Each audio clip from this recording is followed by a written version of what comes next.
我是韩国华侨，我是从小在韩国出生。那我们家是开中华料理，那我们家在韩国做了大概40年的韩国餐厅，一直到高中毕业，那我们就要选择将来的未来。当然，因为我上面有哥哥姐姐都在台湾读书，那我们很自然的家里面老幺就跟着家里面一起到台湾来。毕业之后，因为我是读文科的，但实在没有什么太大的技能，所以我就只有一个就是家里做的餐饮小而经过一个改良。我在民国71年左右，我就开了第一家店。到台北来发展的时候是民国84年，一直到88年，在百货商场开始真正的开韩国店。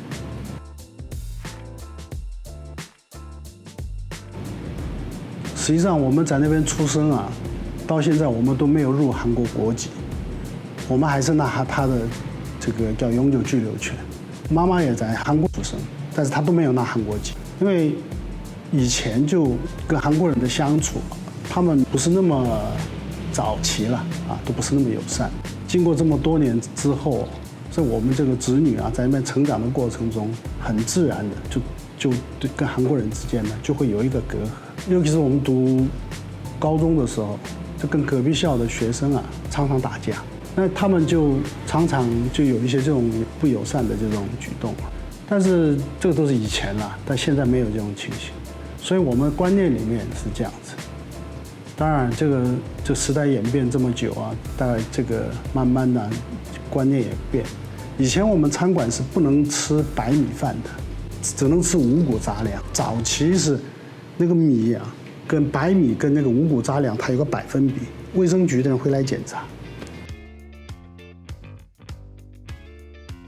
就是中学、高中，全韩国只有4所：釜山、大邱、汉城，就是首尔跟仁川，就4个地方。这4个地方以外的小孩子要读书都要到这边来住校。那我们是住马山，那我会到釜山去读书，因为釜山比较近，或是到大邱，我们是刚好在中间，所以只有高中，没有大学。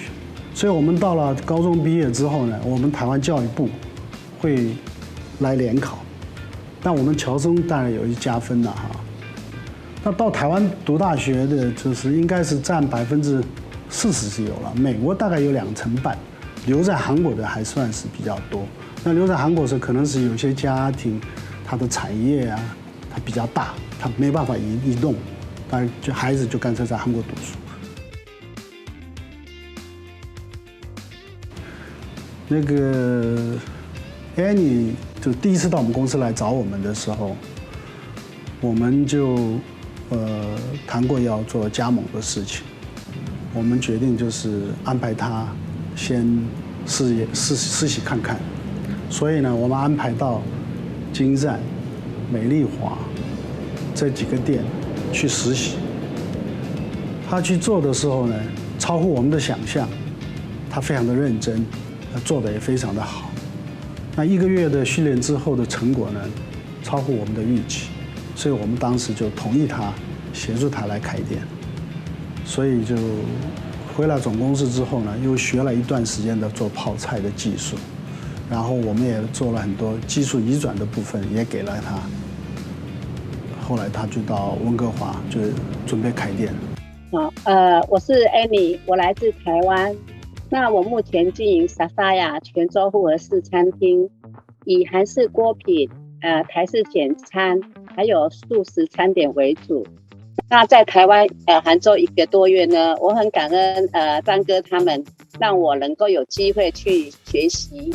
在餐厅里面1个月，我都是从早上也就去学习，一直到他们关店他们的人都很好，对我这个国外回来的也都很特别的优待那在杭州1个月学习最深刻的是因为我前在还没有我学生出师之前，其实我是管财务的，那也是一个文员所以呢，对厨房的事情基本上是以家里的人的为主。那因为那时候也有请奶妈在煮饭，所以真的是从无开始来学习，所以刚开始在那边学的时候，很容易犯错的就是，好几个锅品同时煮的时候，因为我们在这边做已经熟了就知道，有时候客人一进来是好几个锅品同时煮的。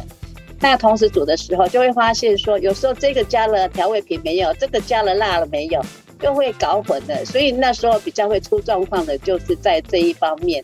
所以呢，这个就是在经验中学习哦。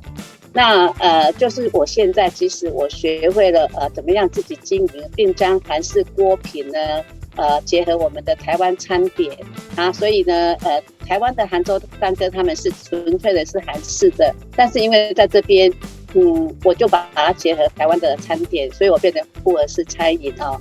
那但是我还是拜着我们台湾人讲的假规矩拜求桃的那个心态哦。我很感谢张哥跟卢姐在我困境的时候拉我一把。后来我们在开幕前10天左右，我们去了温哥华。或许你们有去看店的话，那个外面玻璃上的贴纸，人家都是我们台湾帮他做的。然后开始去帮他找材料，去找肉商，找南北货，找菜商，所有东西去找尺寸规格，大致上。因为那边华人多，没什么问题。最后呢，等要开店的大概前几天，我才发现他的泡菜出了问题。我那个时候是万万没有想到，过程、制作方法都一样。那后来我发现，他这个问题为什么味道都不一样？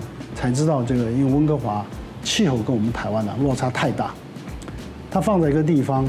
我们这边大概1个礼拜到10天就发酵，它大概半个月都不会发酵。这个是当时我完全没有想象这个的一个问题。后来又经过再跟他讨论，然后改变一下这个发酵的这种方法。因为我们现在是做东西啊，我们不能要求这个速成，要速成的话很简单，我只要3天，只要加了一定比例的果醋，大概很快。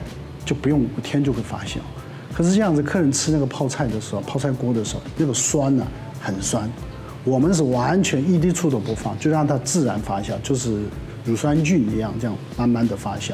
但这样发酵的结果是会有一个，就是成本上会比较增加，因为你的一定要有维持半个月的货，你才能每天做生意，就是一直 run。那加上冬天跟夏天这个。